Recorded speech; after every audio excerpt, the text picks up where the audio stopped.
Assalamualaikum warahmatullahi wabarakatuh. Perkenalkan, nama saya Roisya Budiati, yaitu peserta magang Bimba AIUEO cabang Kumu Desmoro. Dan hari ini saya akan memaparkan terkait hasil belajar saya pada hari pertama magang, yaitu terkait metode fun learning dan juga metode small step system.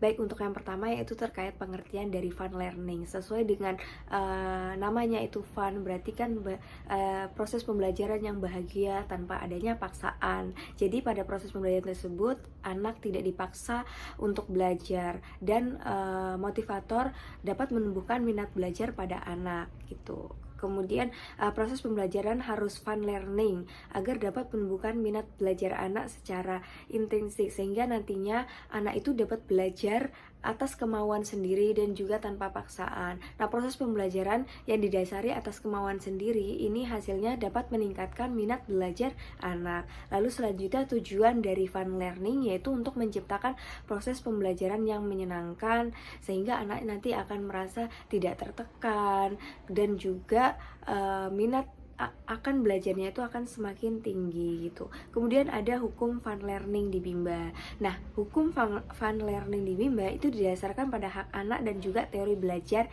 yang anak dapatkan selama proses pembelajaran di Bimba. Jadi di Bimba itu ada metode pembelajaran yang harus digunakan, karena tidak semua anak itu memiliki kemampuan yang sama, dan anak itu tidak boleh dipaksakan untuk belajar, sehingga motivator harus menciptakan proses pembelajaran yang have fun, yang dapat anak itu dapat bahagia sehingga dia tertarik untuk mau belajar sendiri tanpa adanya paksaan, sehingga hukum fun learning di Bimba itu wajib diterapkan gitu.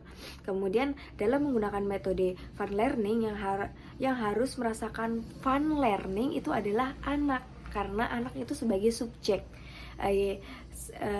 yang mendapatkan peran gitu. Jadi nanti motivator harus menciptakan proses pembelajaran yang fun learning, dan juga anak harus merasakan fun, harus merasakan bahagia seperti itu.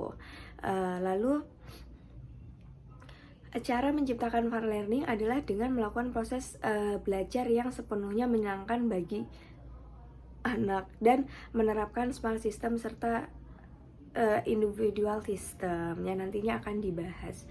Lalu selanjutnya itu cara mengevaluasi anak, apakah dia ini sudah benar-benar fun learning ataupun anak ini sudah benar-benar fun atau belum, yaitu dengan kita melihat proses pembelajarannya, apakah dia ini merasa tertekan gitu. Kalau misalnya dia merasa tertekan, berarti proses pembelajarannya belum fun learning. Tapi kalau misalnya dia sudah bahagia, mau belajar sendiri tanpa adanya paksaan gitu, inisiatifnya tinggi, berarti proses pembelajarannya sudah dilakukan secara fun learning.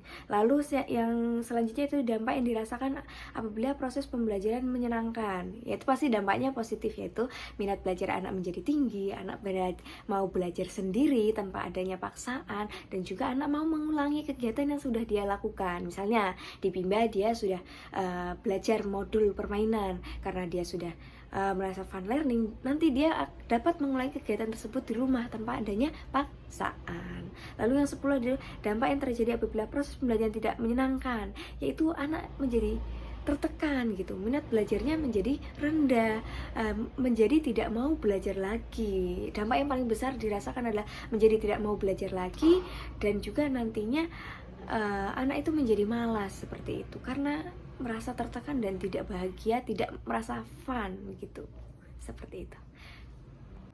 Untuk yang selanjutnya yaitu terkait metode small step system. Nah, pengertian dari metode small step sistemnya itu adalah proses pembelajaran yang dilakukan secara bertahap. Jadi setiap anak itu kan memiliki kemampuan yang berbeda-beda ya. Setiap anak memiliki keunggulan yang berbeda, dan setiap anak juga memiliki tingkat kecerdasan yang berbeda-beda, sehingga metode pembelajarannya itu harus dilakukan secara bertahap bertahap. Lalu proses pembelajaran yang dilakukan secara bertahap pada setiap anak itu karena didasari pada kemampuan yang berbeda dan suatu pembelajaran tidak mungkin menyenangkan jika tidak bertahap seperti itu. Lalu tujuan dari small step sistem adalah agar proses pembelajaran itu dapat menyenangkan gitu, dan juga anak itu dapat merasakan senang, bahagia, dan nantinya akan mendorong anak untuk belajar secara mandiri ataupun belajar sendiri tanpa adanya paksaan. Lalu tujuan dari small step system yaitu adalah agar proses belajar yang menyenangkan dapat tercipta.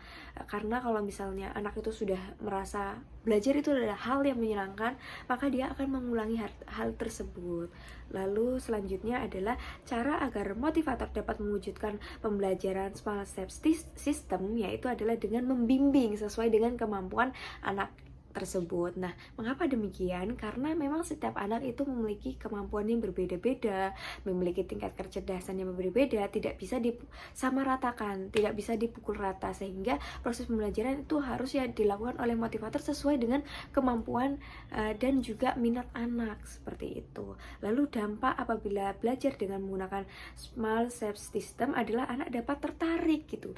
Jika anak sudah tertarik dengan proses pembelajaran, maka anak akan belajar dengan sendirinya tanpa adanya paksaan. Lalu yang terakhir adalah dampak apabila tidak menerapkan small step system, yaitu anak belajar menjadi merasa tertekan dan juga tidak bisa menciptakan ataupun tidak bisa menimbulkan minat belajar anak, seperti itu. Baik, demikian yang dapat saya sampaikan untuk tugas magang hari pertama. Terima kasih. Wassalamualaikum warahmatullahi wabarakatuh.